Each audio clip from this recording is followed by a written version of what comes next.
Well, delighted to be joined by Michael Sheen. Now, Michael, you're no stranger to playing a football manager on screen, but what made you want to champion the World Cup for the homeless in Cardiff?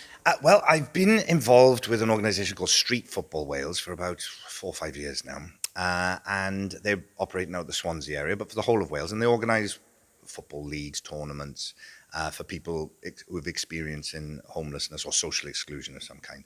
And they got in touch with me and said, will you come and see what we're doing? So I thought, well, why are people, spending their time, energy and money on getting football for people who are homeless? Why don't you just deal with the issues themselves? Because then I talked to them, I saw the brilliance of the idea. The football is the hook.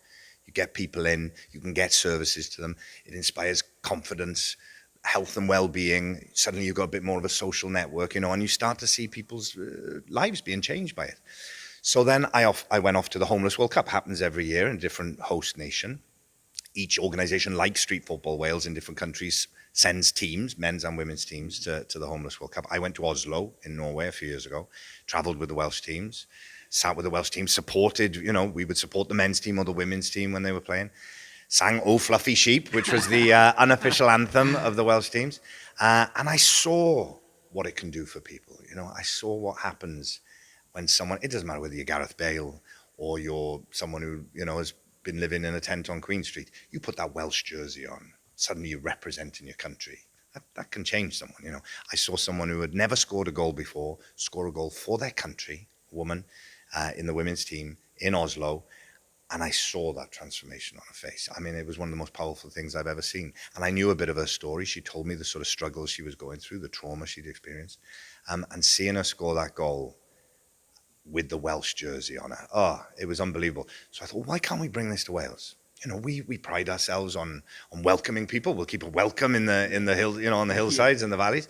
And let's use it to celebrate Welsh culture, celebrate our values, celebrate what we think is important, give people a fantastic time when they're coming from other countries. We've got over 500 people coming from 50 different countries to represent their nation. Let's give them a fantastic time. Let's celebrate Welsh music. This is an amazing time for Welsh music at the moment. So we've got the Green Man Festival supplying a stage. We're going to have Welsh acts on throughout the week to be able to bring more people in to watch the football. And let's use this as an amazing opportunity, a platform to be able to engage people in the issues, change people's minds about what homelessness is, who homelessness affects. It's not them over there, it's us. All of us need help at different times. We can go through difficult times. We can lose a loved one. We can be let go from our job. Anything can happen at any time to us. But there are certain people who are more at risk. It's not a level playing field out there. And so let's engage people in the issues. Let's use this opportunity as a platform to be able to launch initiatives and asks moving forward afterwards. So there's a legacy to this. So it can change people's lives in concrete ways. So I'm engaging with the support organizations that are out there, the experts, the people who are actually living this life, who are going through homelessness or at risk of homelessness, and the people who are trying to support them. Let's talk to government. Let's talk to the local authorities. Let's talk to the councils. Let's talk to the third sector who are out there trying to support these people. Let's find out what can change. There are a lot of people out there with the best of intentions, in good faith, trying to make a difference in this, supporting a system that in itself is not as effective as it could be, perhaps. So how can we change that system? How can we make sure that people who are putting so much work into this actually get the outcomes that they would like? And let's use the Homeless World Cup as a platform to create change in that way. So it's a fantastic opportunity, I think. And speaking of the work going in, 500 players from 50 countries, that's no easy task, I guess. No, it's a lot of organisation. It's been over 2 years now. We put the bid in 2017. It was very competitive. A lot of people bidding for this. We're working with a lot of different partners here at Cardiff University. We're working with the Cardiff City FC Foundation, Welsh Government, Cardiff Council, Football Association Wales, Pobl, PIST. There's a whole group of different partners. We're all helping out to make this happen. It takes a lot of organisation. We're going to be looking for volunteers. Football Association Wales will be organising the volunteer drive. We're hoping to prioritise people who have experienced homelessness in the past so that they can be part of the volunteer system, help them, give them the skills they need and the support they need to get into work possibly in the future. So it is a lot of organisation. We've tried to do it without using any public money at all.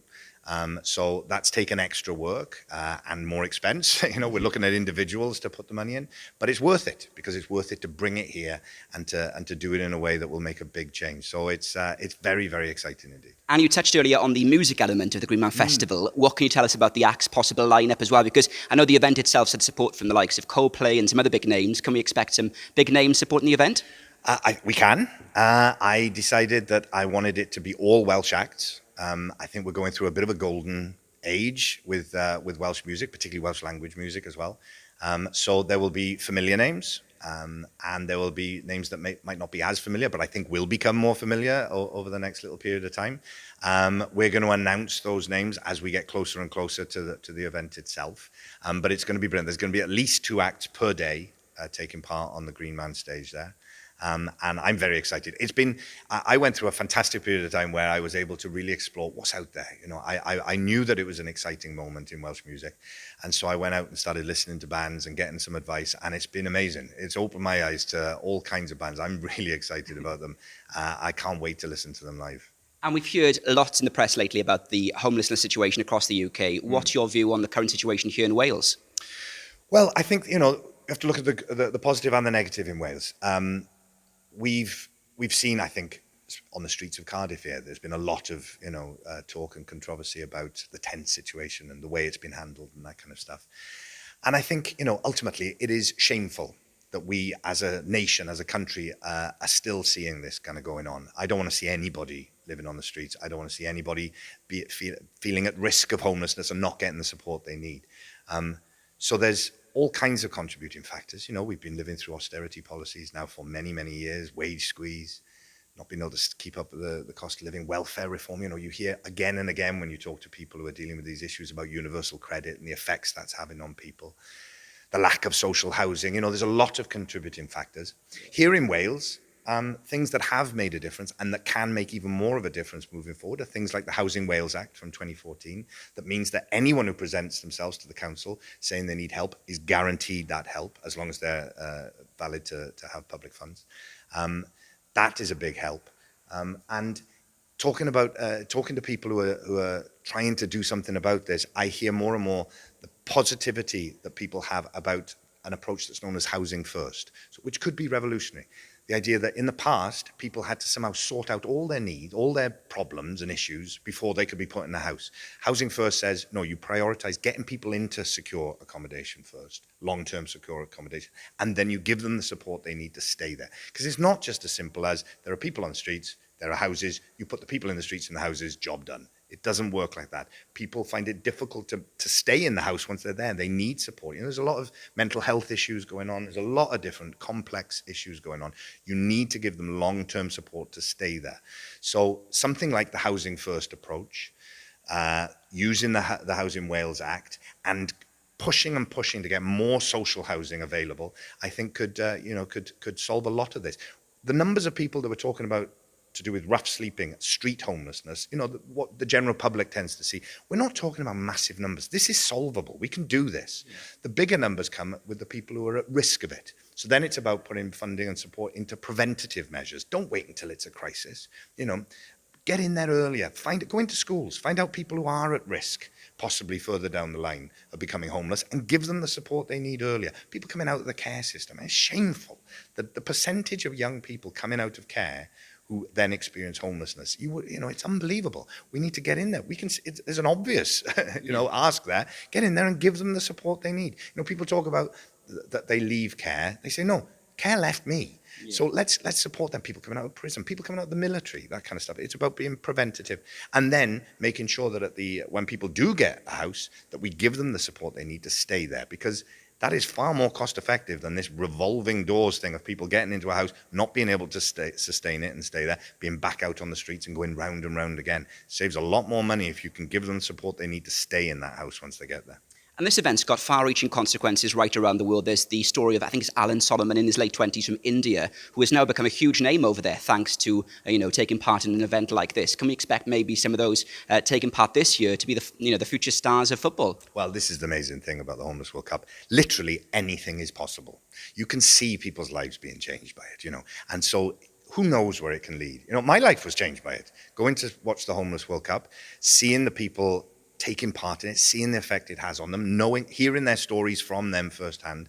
So I've seen the power that the Homeless World Cup has to change lives, you know, from all sides. So, I mean, literally anything is possible. So who knows? And give us a quick reminder of how we can come and support the event.